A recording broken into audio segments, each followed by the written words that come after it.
Water. Water. Water. Water. Long ago, the four nations lived together in harmony. Then, everything changed when the Water Nation attacked. Well, we're back, and this time we want to raise $40 million to give 2 million people in need access to clean water for decades. Clean water is the most fundamental thing that people need to survive and thrive. And what we do here is go back.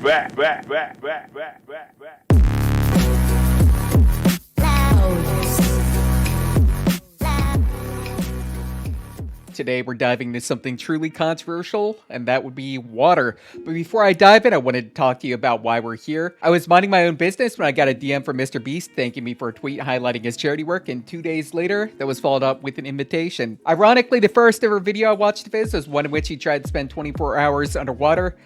So ultimately, this video is dedicated to TeamWater, a charity about clean drinking water. Ideally, international governments would just do that and provide that to people, but you know, with the trillions of dollars they take from us, it's just not going to happen.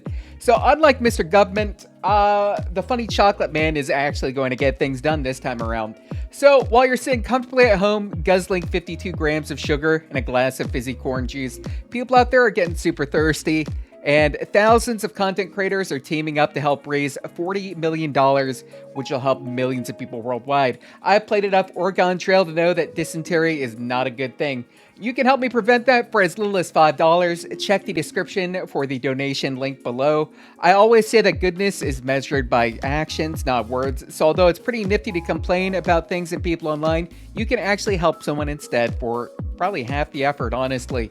Anyways, I was thinking about what I should do for a video, but then I decided that thinking was too hard, and I should just do a top 5 for easy engagement. I like games, but water is usually terrible. Then I realized that usually is not the same word as always. There are, in fact, some good examples of digital water. Starting with number 5, this one is kind of a no-brainer. Subnautica is the best example of digital water in an open world format. The entire thing is a survival horror game developed by Unknown Worlds Entertainment back in 2018.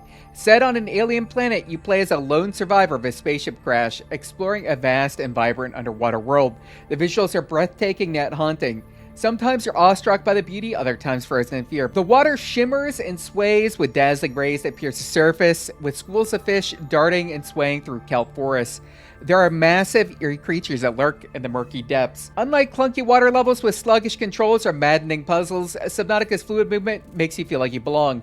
That is, until you meet the things which actually belong, and then you don't want to play anymore. There are sometimes things in water. Sometimes it's dangerous microbes, which make water unsafe to drink in many parts of the world, but other times there are creatures that are beyond horrifying.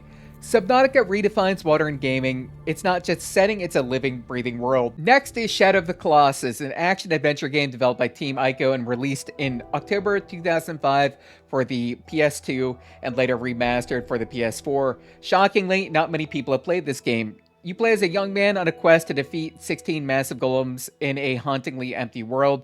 Spoiler alert, it's probably for Satan. I don't know. But it's a game about fighting bosses, and that's it. But unlike the premise, it's actually really good. The Hydrus fight, which we're talking about here, takes place in a misty, murky lake that feels like a forgotten realm.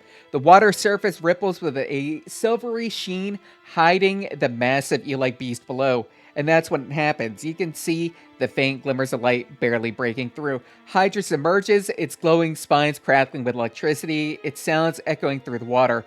The visuals are haunting, and every dive feels like a descent into the unknown, with the Colossus' sheer size making your heart race. You cling to its fur, drag through the depths, praying it doesn't twist around. This short but impactful fight is seared into my memory. Though just a single encounter, Hydrus proves water can be a stage for unforgettable drama. Only downsides are that the fight isn't too difficult, and also the music isn't too watery. More people should play this game.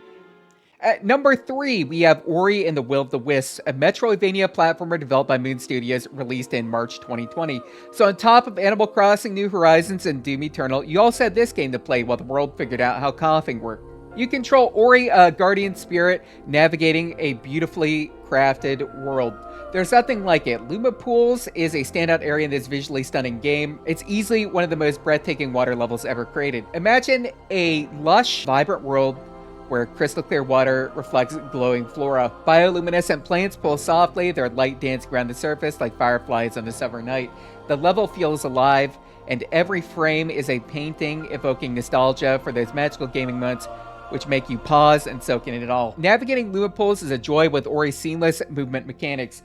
The music, composed by Gareth Coker, is nothing short of phenomenal. The main theme features a gentle melody layered with shimmering celesta to mimic the water's sparkle. Luma pools is a reminder that water levels can be breathtakingly beautiful, and leaving it off this list would be a crime. Coming in at number 2 is Donkey Kong Country, a platformer developed by Rare and released in November 1994 for the SNES or Super Famicom. You control Donkey Kong and Diddy Kong swinging through jungles and swimming through seas to reclaim their banana horde from anthropomorphic crocodiles.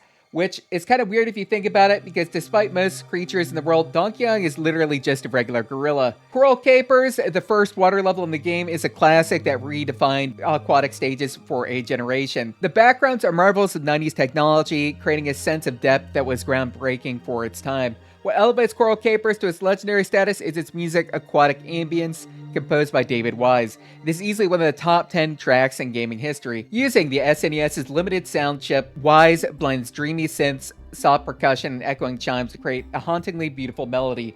It only took him 5 weeks to make, which is more than most of us have accomplished in our lifetimes. It is the sound of being submerged in a tranquil yet mysterious ocean, and Coral Capers isn't just a level, it's a time capsule. This track was used in Tropical Freeze as well. Although most, if not all, Donkey Kong games have aquatic levels, this is the best example of it. And here we are, the number 1 water level in all of gaming, Jolly Roger Bay from Super Mario 64, developed by Nintendo and released in June 1996 for the Nintendo 64. This 3D platformer follows Mario as he explores Princess Peach's castle and many connected worlds. Jolly Roger Bay is a masterclass in level design that redefined 3D water exploration. Picture a serene bay, crystal clear water, a forgotten cove. A sunken pirate ship rests on the ocean floor, its wooden hull weathered by time. Treasure chests are tucked in rocky nooks, and schools of fish meander about as you swim by. There's a giant eel named Unagi. Honestly, this thing terrified me as a kid, but, looking back, it's not that big of a deal. It slides out of its little hole, it makes a little roar noise. Its polygonal eyes are kind of a little bit spooky. It's great. It's a good environment. It's great. The music composed by Koji Kondo is unforgettable. He uses a minimalist approach with soft piano and strings, creating a soothing, almost lullaby-like melody. Odyssey also has 2 great water levels, but we decided to bait nostalgia here with this Super Mario 64 instead. Very cool, Nintendo. And there you have it, the top 5 most memorable water-based experiences in gaming. Did I miss something? Leave a comment. From Subnautica to Jolly Roger Bay, these prove that water is sometimes neat, yet sometimes deadly. And you too can be neat right now for only $5. Emotional blackmail, with your help, we can collectively bring clean drinking water to millions of people. It's easy to complain about the state of the world, but whining doesn't help anyone. MrBeast is one of the few individuals making a difference, and it's so easy to help. Also, for those who don't know me, I'm a streamer over on Twitch. We stream 4 days a week at 7 p.m. Eastern for charity.